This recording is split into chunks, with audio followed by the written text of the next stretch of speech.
지금 현재 3번 했는데 첫 번째 설교는 사랑의 띠에 관한 설교였습니다. 그리고 두 번째 설교는 무슨 띠? 평안의 띠. 세 번째는 복음의 띠. 네 번째 오늘이 바로 비전의 띠입니다. 띠에 관한 설교를 쭉 하고 있습니다. 첫 번째 설교 사랑의 띠에 관한 설교에서는 우리가 빌레몬서를 예로 들어가지고 사도 바울이 빌레몬에게 부탁했던 것처럼 울린 가족 안에서는, 우리 교회 안에서는 성도들 간에 어떤 부탁이라도 할 수 있는 그런 관계가 되어야 한다, 그런 말이었고, 또 오네시모가 사도 바울에게 고백했던, 죄를 고백했던 그런 것들을 예로 들어가지고 우리 성도들 간에는 어떤 죄라도 서로 고백할 수 있는 그런 관계가 되어야 한다라는 그런 이야기를 했습니다. 두 번째 설교에서는 평안의 띠에 대해서 이야기했는데, 우리 교회가 편안하게 또 평안하게 그 띠로 엮어지기 위해서는 뭐가 필요하다고 했습니까?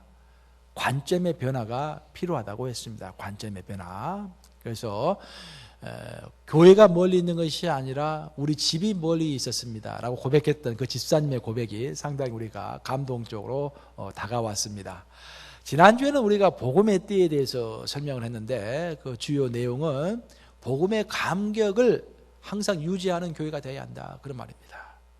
예수님의 사랑, 십자가에서 자기 몸을 버리신 그 사랑, 자기 아들을 아끼지 아니하시고 우리 모든 사람을 위하여 내어주시니가 어찌 그 아들과 함께 모든 것을 우리에게 은혜로 또 은사로 주지 아니하시겠느냐.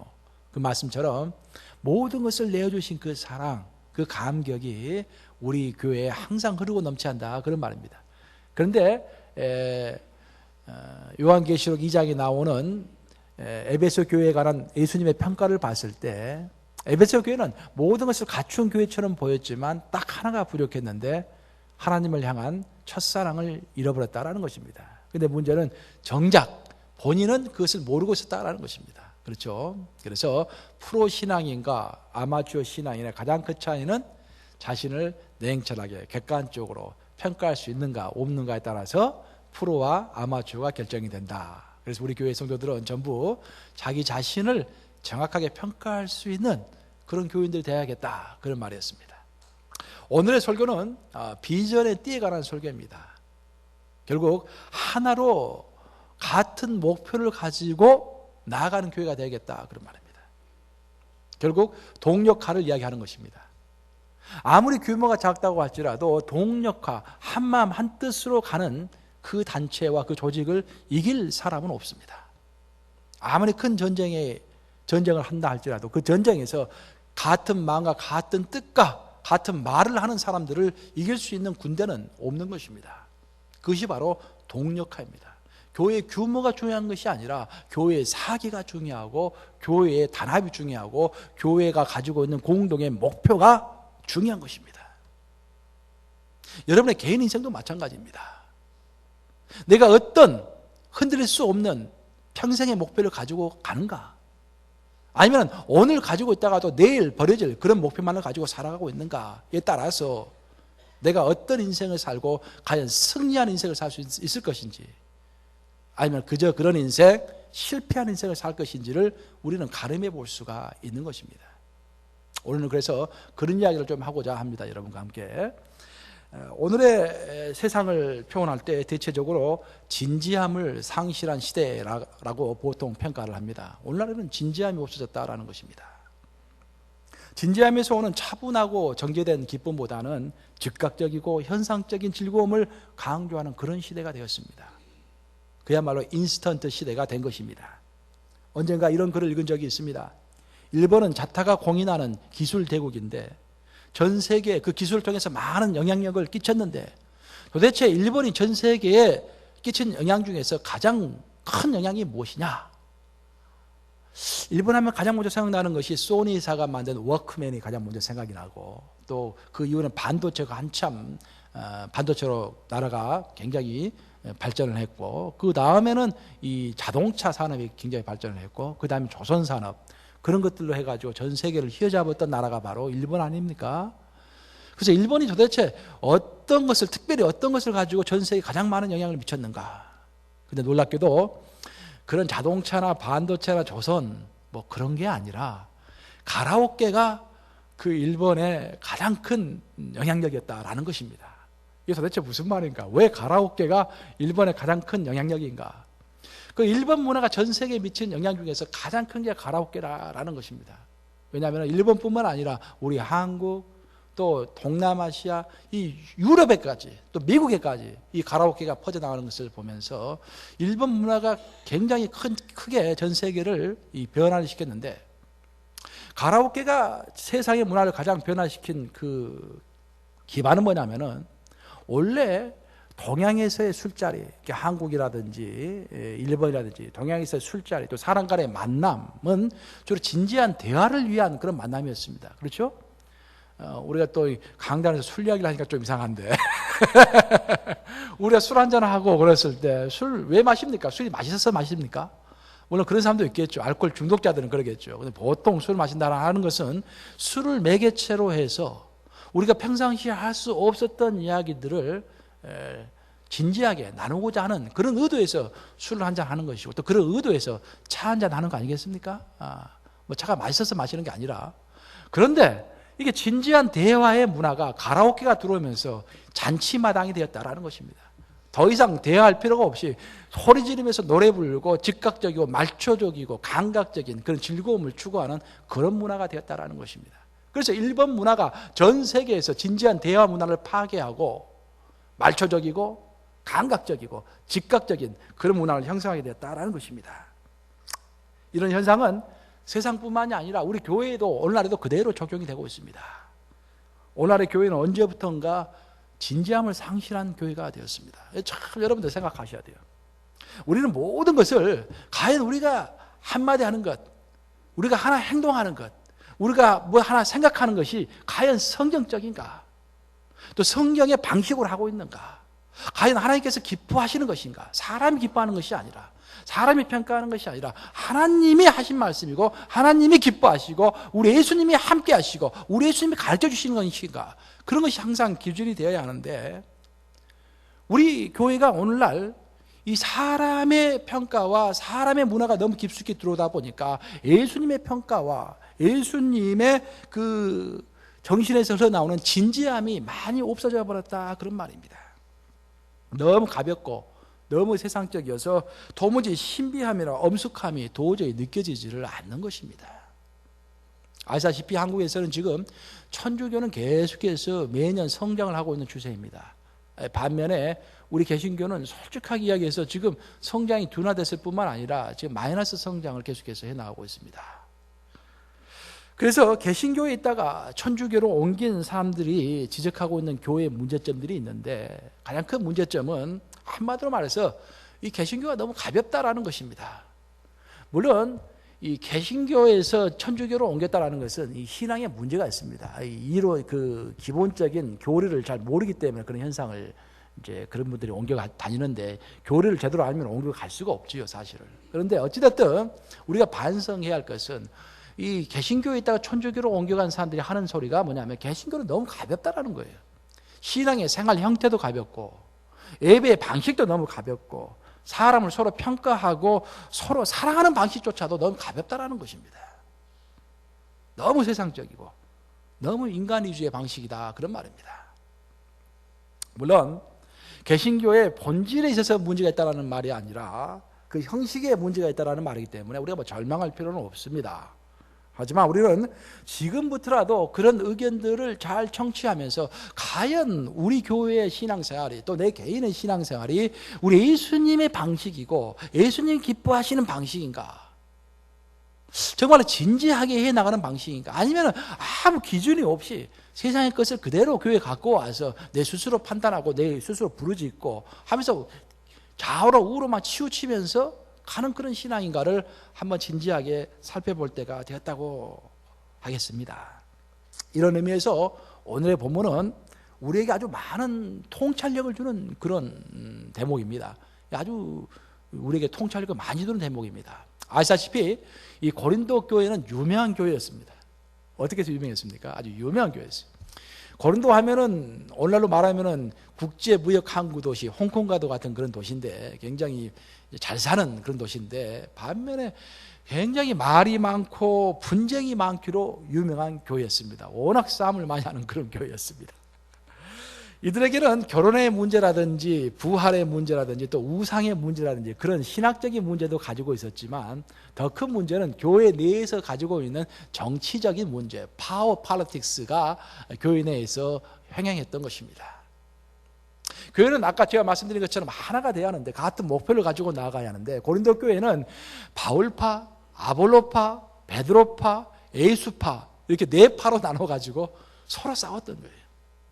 대부분의 성도들은 사도 바울이 1년 6개월 동안 고린도에 머물면서 교회를 단단하게 세웠기 때문에 그래도 우리가 바울 사도를 우리의 담임 목사로 생각해서 따라야 한다라고 대부분의 사람들은 생각을 했습니다. 하지만 다른 사람들은 이 바울이 말하는 것이 상당히 어눌했어요. 말을 잘 못했습니다. 그래서 바울이 말하는 것이나 가르치는 것이 영 시원치가 않다. 반면에 아볼로는 굉장히 똑똑한 사람이에요. 웅변술에 능했던 사람이고 지식이 많았던 사람입니다. 그래서 역시 아볼로다 해가지고 아볼로파가 또 있었던 거예요. 또 반면에 또 어떤 사람들은 그래도 우리 예수님이 돌아가실 때 베드로를 수제자로 해가지고 교회 수장으로 삼았는데 그래도 베드로를 이렇게 우리가 세워야지 바울이나 아볼로는 좀 그렇다 해가지고 또 베드로파라 해가지고 베드로파가 생긴 거예요. 그러자 또 다른 사람들은 짜증을 내면서 나는 다 싫다. 나는 예수파다. 오직 예수파다. 하면서 이 나서기 시작했던 겁니다.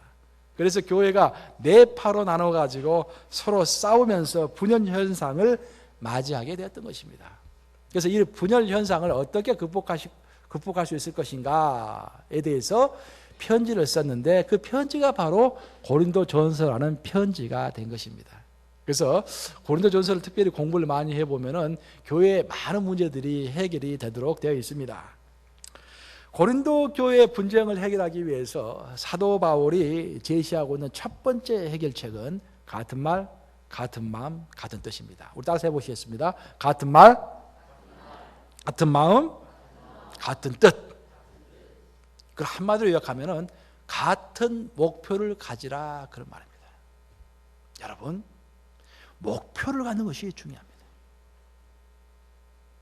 목표도 공동의 목표, 교회의 목표를 같이 갖는 것이 중요합니다. 공동의 목표를 진지하게 받아들이는 사람은 자신을 죽일 수 있는 사람입니다. 공동의 목표, 교회의 목표와 예수님께서 교회에 주신 목표를 진지하게 받아들이지 않기 때문에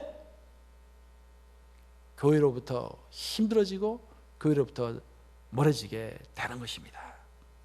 그리스도 안에서 어떤 목표를 가진다는 것은 지극히 성경적입니다. 여러분 꼭 아셔야 합니다.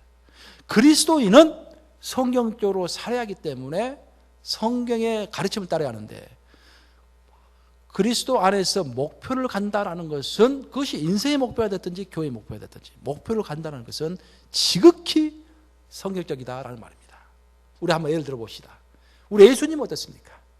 우리 예수님은 항상 사복음서를 읽어보면 때가 되지 않았음에, 때라는 말이 많이 나와요. 때가 되지 않았음에 예수님께서 피하셨다. 때가 되지 않았음에 예수님께서 기다리셨다. 그런 때가 많이 나옵니다. 예수님의 때는 뭡니까? 십자가에서 못 박혀서 돌아가실 그 때를 이야기하는 거예요. 예수님의 목표는, 평생의 목표는 명확했어요. 십자가에서 못 박혀서 돌아가시는 것. 그것이 평생의 목표였습니다. 그 목표를 두고서 그 목표에 유용한 것은 하셨고 유용하지 않은 것은 하지 않으셨어요. 제자들이 또 사람들이 예수님을 무엇로 세우려고 했습니까? 왕으로 세우려고 했어요. 그렇죠? 그럼 예수님이 이스라엘의 왕이 되면은 뭐 될 수도 있었겠죠. 예수님은 얼마든지 할 수 있으니까. 근데 이스라엘의 왕이 되었으면은 십자가에 못 박힐 수 있었겠습니까? 없었겠습니까? 없었겠죠. 그래서 왕의 자리를 포기할 수 있었던 거예요. 이것이 목표의 중요한 점입니다. 목표가 없으면 환경에 따라서 우리가 좌우가 돼요. 예수님은 분명히 십자가에서 못 박혀 돌아가시는 것이 인생의 목표였는데 만약 그 인생의 목표가 희미했다면 사람들이 예수님 십자가에 못 박혀 죽는 게 무슨 그렇게 중요합니까? 우리 왕이 되어서 우리를 통치해 주십시오. 그럼 더 그럴싸하잖아요. 사탄이 말을 했잖아요. 거기에 있는 많은 돌들이 있으니까 그 돌을 갖다가 빵으로 만드시오. 그럼 예수님이 평생 빵 공장 만들어 놓고 돌 다 수집해가지고 빵만 만들다가 돌아가셨을 거예요. 그렇죠? 얼핏 들어보면은 굉장히 유용한 말이잖아요. 맞는 말이잖아요. 돌들을 가지고 능력이 있기 때문에 길거리에 있는 돌들을 가지고 빵을 만들어서 가난한 사람들 도와주면 그거보다 더 좋은 일이 어디 있겠습니까? 그렇지만 예수님의 목표는 명확했어요. 십자가에서 못 박혀 돌아가시는 것이었어요. 그래서 왕의 자리도 그만둘 수 있었고 또 돌을 빵으로 만드는 그런 유용한 사회사업도 그만둘 수가 있었던 거예요. 우리 바울은 어떻습니까? 바울의 평생 목표가 뭐였습니까? 나는 로마에 가야 하리라. 미션입니다. 왜 로마에 가야 한다고 했습니까? 그 당시 세계 수도가 로마입니다. 로마에 가서 복음을 전파해야 한다. 그게 사도 바울의 소원이었던 것입니다. 그래서 사람들이 너를 죽인다, 곤장을 때린다, 돌로 친다, 또 바다에 빠져 죽는다, 그 많은 독사가 물었다, 그 많은 시련을 목표가 있었기 때문에 로마에 반드시 가야 하리라 그 목표가 있었기 때문에 다 극복하고 갈 수가 있었던 것입니다. 사도 바울의 인생은 목표의 인생이었습니다. 모세는 어떻습니까? 모세의 평생 목표는 뭐였습니까? 모세의 평생 목표는 가나안 땅까지 이스라엘 민족을 인도하는 거였어요.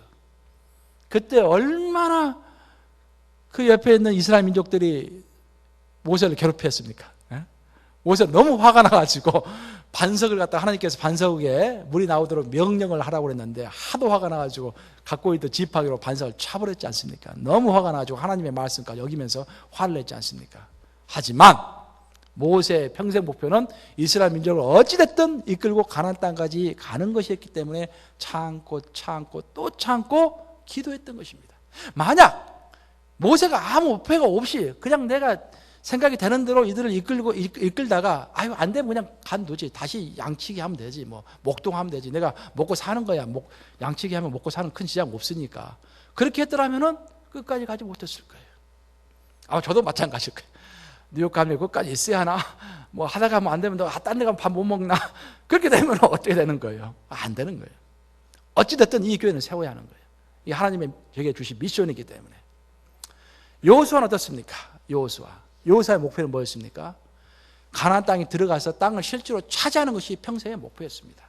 그런데 여호수아의 목표를 이해하지 못한 사람들은 어땠습니까? 우리가 그렇게 힘들게 꼭 가나안 7족속이 얼마나 장대한 족속인데 그들과 꼭 싸워야 하는가? 싸울 필요가 없지 않는가? 그냥 그들과 적당히 타협하면서 사는 게 좋지 않은가? 해가지고 타협하면서 살았던 시대가 바로 사사시대 아닙니까? 사사시대. 이스라엘 역사에서 가장 비참한 시대가 사사시대 아닙니까? 하나님께서 땅을 주셨음에도 불구하고, 하나님께서 능력을 주셨음에도 불구하고 그래서 활용하지 못하고 가나안 땅에서 7족속 밑에서 허걱거리면서 살았던 그런 인생이 바로 사사시대 인생 아닙니까? 결국 목표가 없는 사람은 힘들게 살아갈 수밖에 없는 것입니다. 이처럼 가장 성경적인 삶의 모습은 목표를 가지고 인생을 사는 것입니다. 우리 따라서 해보시겠습니다. 가장 성경적인 삶의 모습은 목표를 가지고 인생을 사는 것이다. 아멘 하십니까? 정말 중요합니다, 여러분. 성경은 우리가 통전적으로 보는 것이 필요합니다. 그러니까 하나하나 개별적인 사항을 보는 것은 아마추어가 성경을 보는 것이고, 프로가 성경을 볼 때는 창세기부터 요한계시록까지 일관적으로 맥을 뚫고 있는 그런 생각과 사상이 어떤 것인가, 가르침이 어떤 것인가, 그런 것들을 이제 깨뚫어 아는 사람이 이제 프로로서 성경을 읽는 것인데, 성경이 처음부터 끝까지 우리에게 가르쳐 주는 것은 목표 있는 삶입니다. 이 세상에서 말하는 세계관이라는 것은 어떤 것입니까? 발전사관입니다. 발전사관. 계속해서 진보해 가는 거예요. 어제보다는 오늘이 낫고, 오늘보다는 10년 후가 더 낫고, 10년 후보다 100년 후가 더 낫고, 끊임없이 인류는 발전해 간다. 그게 진화 사상이고 진보 사상입니다. 하지만 우리 성경은 그렇게 말하지 않습니다. 시작이 있으면 뭐가 있다? 마지막이 있다. 창세기는 시작이지만 요한계시록은 마지막인 것입니다. 새하늘과 새 땅이 내려오기 전에 이 땅은 다 불로서 멸하게 되어 있는 것입니다. 그렇기 때문에 이 땅이 멸망하기 전에, 예수님께서 재림하기 전에, 내가 예수님의 심판대 앞에 서기 전에 예수님께서 나에게 주신 인생의 목표가 무엇인가, 또 교회를 향해서 이루시기를 원한 것이 무엇인가, 그래서 명확히 깨달아가지고 그 목표를 가지고 실천해가는 삶이 바로 가장 성경적인 삶이라는 것입니다. 그런 목표가 없기 때문에 자꾸 흔들리는 것이고, 목표가 없기 때문에 인간적인 소리를 하는 것이고, 그런 목표가 없기 때문에 불평을 하는 것입니다. 목표가 있어야 한다는. 우리는 그리스도 안에서 인생의 목표뿐 아니라 교회의 목표도 가져야 합니다.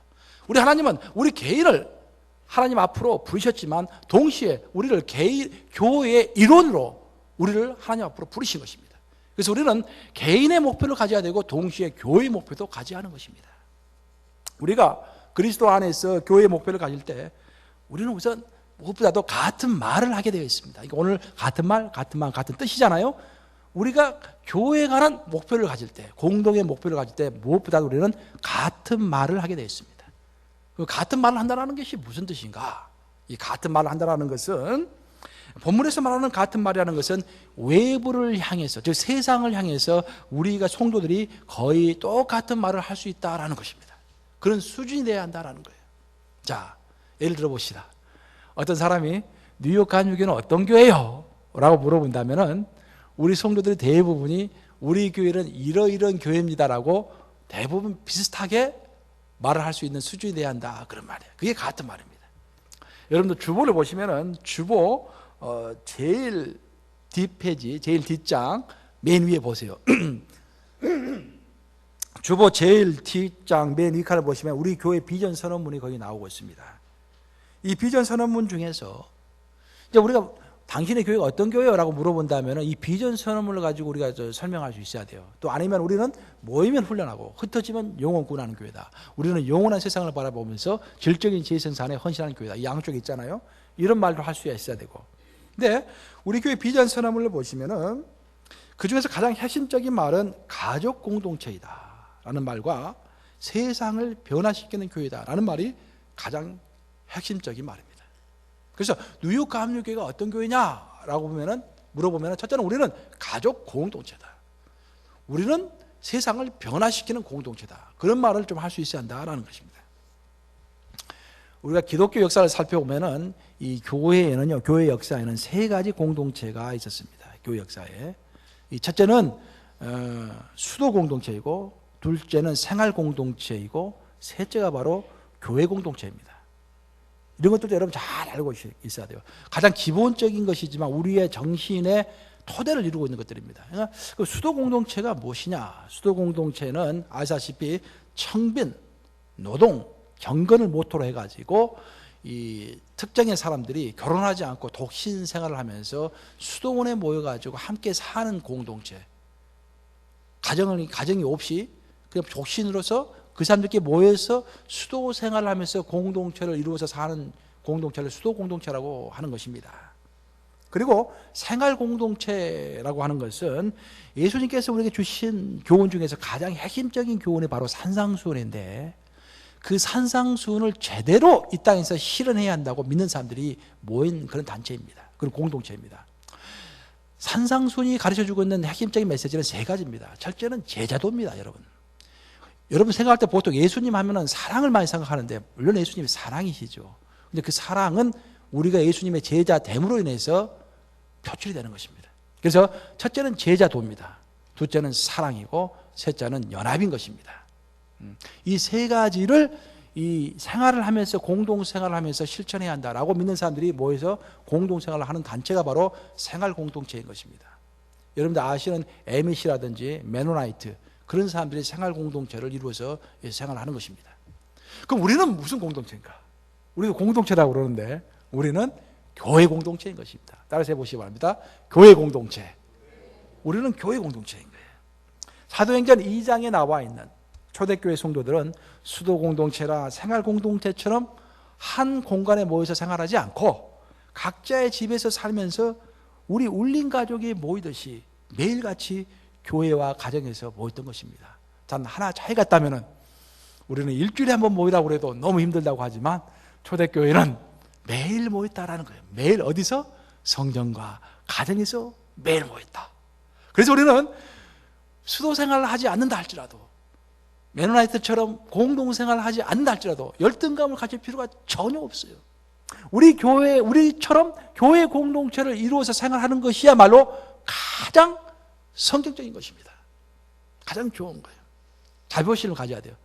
그런데 교회 공동체는 초대교회 시절에 성전과 집에서 매일 모였다라는 거예요.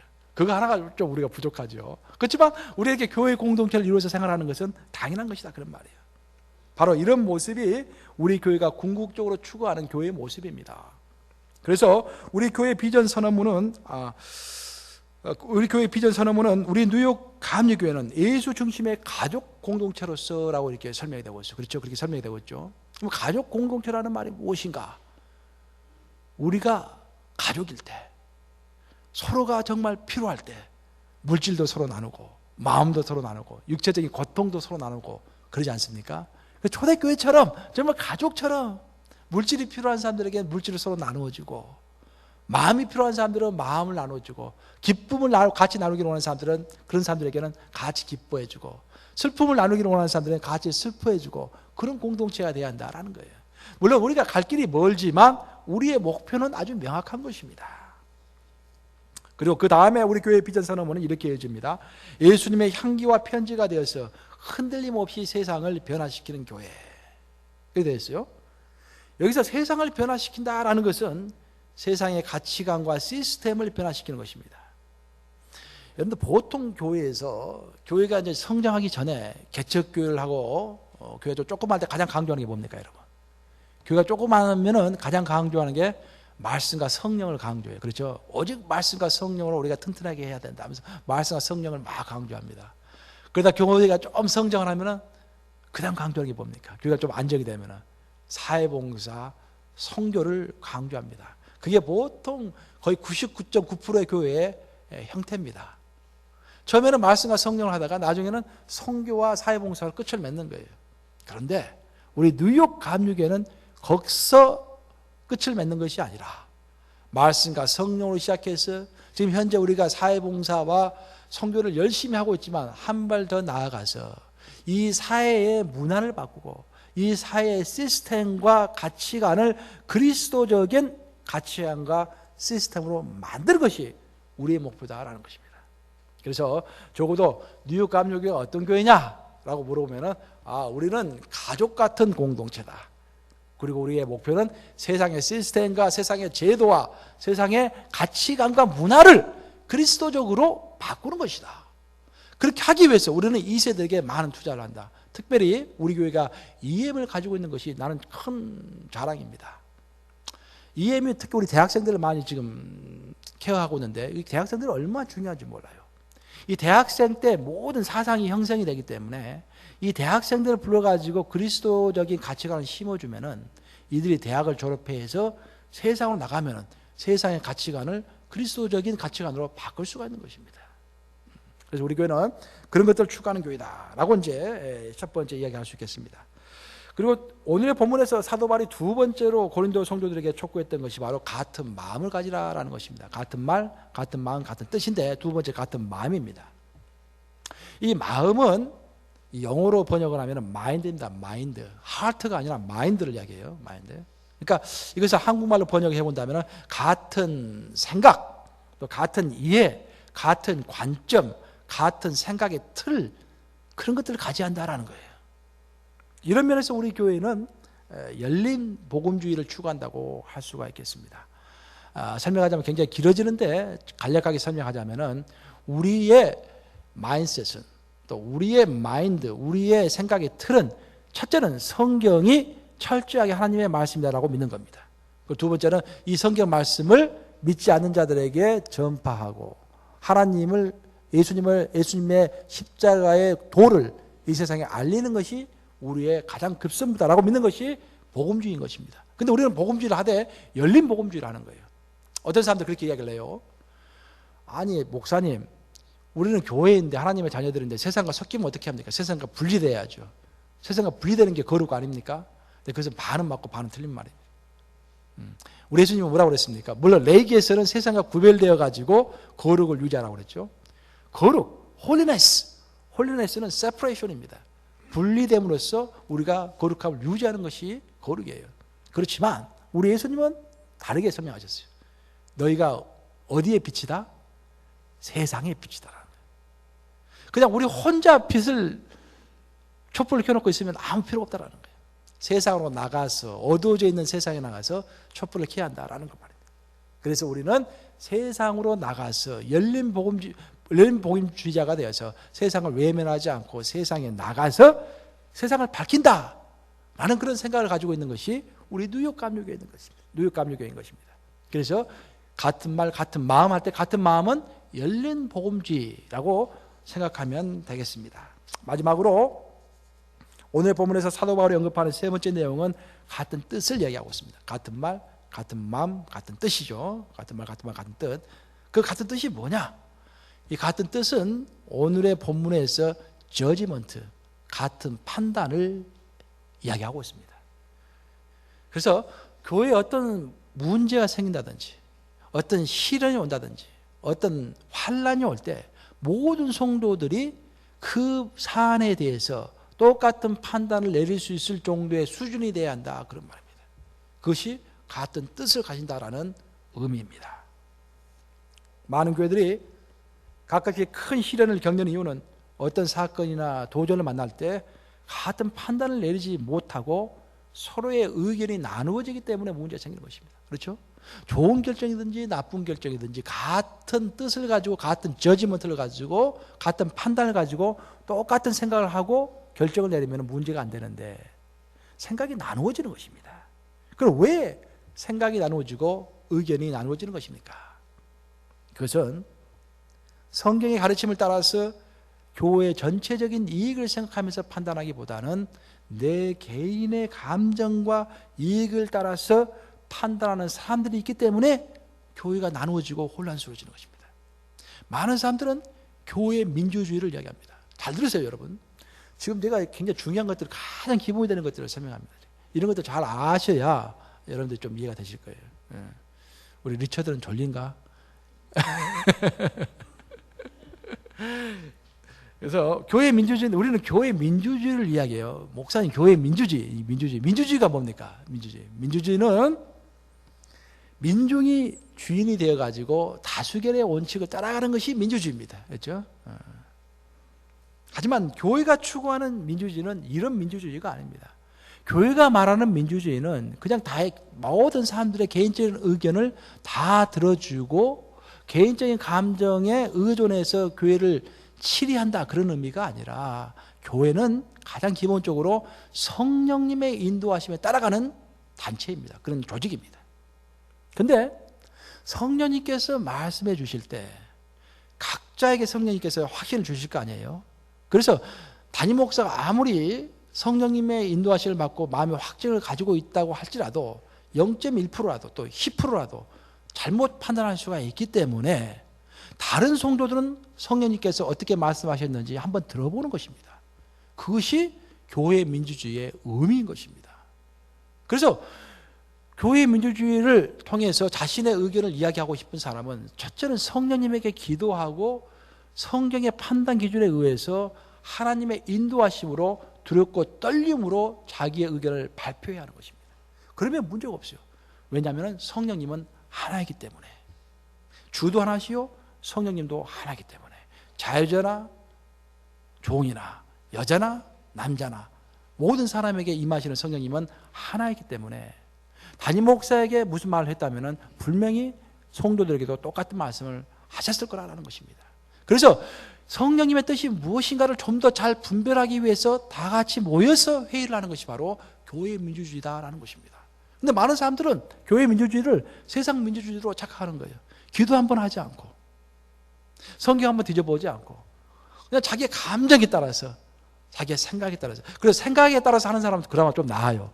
어떤 사람은 생각도 없이 그냥 자신의 감정에 따라서 무작정 반대, 무작정 찬성 하면은 교회가 힘들어진다라는 것입니다.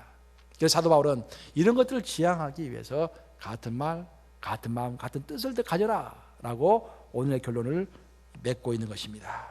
이제 말씀을 마치러 갑니다. 사랑하는 여러분, 결국 우리의 힘의 원천은 바깥에 있는 것이 아니라 내부에 있습니다. 우리들의 능력이 어디서 옵니까? 여러분 안에 계시는 성령님으로부터 능력이 나오는 것입니다. 그럼 교회의 능력은 어디서 옵니까? 교회의 능력이라는 것은 교회 내에서 같은 말, 같은 마음, 같은 뜻을 나타낼 때 우리 교회 성도들이 몇 명이 됐든지 동력화가 되고 그 동력화가 되어서 시너지 효과가 나타나고 이 세상을 바꿀 만한 어마어마한 힘이 나오는 것입니다. 자기 스스로 자신의 교회에 대한 자부심을 가지지 못한다면 그 누가 그 교회를 인정해 주겠습니까? 같은 말, 같은 마음, 같은 뜻은 교회 성도들이 자신이 속한 교회의 목표와 조직 그리고 신앙 노선을 얼마나 진지하게 이해하고 있는가와 비례할 것입니다. 베트남의 지도자였던 호지민은 물론 공산주의의 지도자였지만 세계적으로 존경받는 지도자입니다. 그는 죽었을 때 정말로 검소하게 죽었다고 증명이 되고 있습니다. 그런데 그 베트남의 지도자였던 호지민은 평생 동안 결혼하지 않았습니다. 그래서 기자가 물었다고 합니다. 아니 왜 평생 동안 결혼하지 않았습니까? 그때 그는 이렇게 대답했습니다. 베트남과 결혼했는데 또다시 결혼할 이유가 무엇 있겠습니까? 여러분, 우리에게는 바로 이런 헌신의 정신이 필요한 것입니다. 첫째는 목표를 찾아야 합니다. 여러분의 개인의 삶에 있어서 평생을 두고 살아갈 만한 목표를 찾으시기 바랍니다.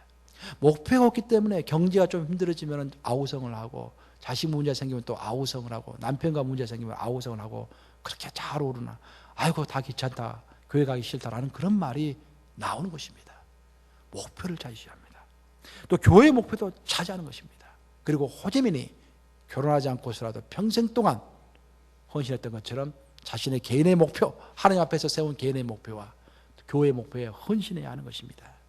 하나님과 결혼하여서 그분과 하나가 되고 교회와 결혼해서 내 마음이 온전히 교회가 하나가 되고 또 담임 목사와 연합해서 담임 목사 연합하는 것이 여러분 정말 중요합니다. 왜냐? 이 교회는 하나님께서 담임 목사를 통해서 치리하고 있기 때문에 여러분들 담임 목사와 연합해야 하는 것입니다. 담임 목사 연합해서 하나님이 주신 비전으로 하나가 될 때 바로 그때 여러분의 신앙은 헌신할 수 있는 구체적인 자리를 찾을 수가 있는 것입니다. 이 말을 명심하시므로 같은 말, 같은 마음, 같은 뜻을 가지고 이 세상을 그리스도의 가치관으로 능히 변화시키는 여러분들 되시기를 우리 주님의 이름으로 축복합니다. 살아계신 주님, 이 시간 여러 가지 이야기를 나누었지만 아버지 우리에게 무엇보다도 인생의 목표를 생각해 보게 하시고 교회의 목표를 생각해 보시게 하시니 감사합니다. 우리가 같은 말, 같은 마음, 같은 뜻으로 교회의 목표를 붙들고서 하나님 주신 것들을 붙들고서 또 개인에게 주신 것들을 붙들고서 좌로나 우로나 지치지 아니하면서 아버지의 뜻을 이루어드리는 그런 저희들이 다 되기를 원합니다. 시시한 인생 살게 하지 마시고 아버지 정말 진중한 목표를 찾아서 있는 힘을 다해 나아갈 때 그 목표를 성취하는 그 자체가 그 과정 자체가 우리에게 기쁨이 되게 하시고 감동이 되게 하시고 감격이 되게 해주셔서 아버지 정말 세상에서 말하는 시시한 즐거움과 감동들을 찾지 아니하고 정말 진지하고도 진중한 감동을 추구하는 저희들 다 될 수 있도록 주여 우리 뉴욕감리교 성도들 머리 위에 축복하여 주시옵소서. 예수 그리스도를 받들어 기도합니다. 아멘.